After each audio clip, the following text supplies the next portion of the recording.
టాలీవుడ్‌కు చెందిన ఇద్దరు హీరోయిన్లపై ఒకే సమయంలో ప్రెగ్నెన్సీ రూమర్స్ బయటకు వచ్చాయన్న సంగతి తెలిసిందే. ఈ కథానాయకులలో ఒకరు మెగా కోడలు లావణ్య త్రిపాఠి కాగా, రెండో హీరోయిన్ అక్కినేని కోడలు శోభితా ధూళిపాల.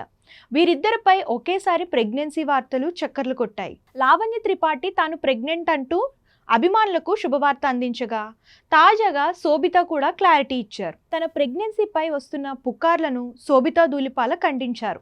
ఈ మేరకు ఆమె టీం కీలక ప్రకటన చేసింది.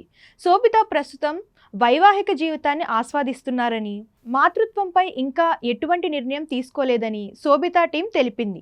కాగా కొన్ని నెలల కిందటే అక్కినేని నాగచైతన్య శోభిత వివాహం జరగ్గా, ఈ మధ్య ఆమె ప్రెగ్నెంట్ అంటూ సోషల్ మీడియాలో ఓ వార్త చక్కర్లు కొట్టింది. ఈ పుకార్లను శోభిత కానీ అక్కినేని కుటుంబం కానీ ఖండించకపోవడంతో చాలా మంది ఇది నిజమని అనుకున్నారు. తాజాగా శోభితా ధూళిపాల టీం ఇచ్చిన క్లారిటీతో పుకార్లకు చెక్ పడింది.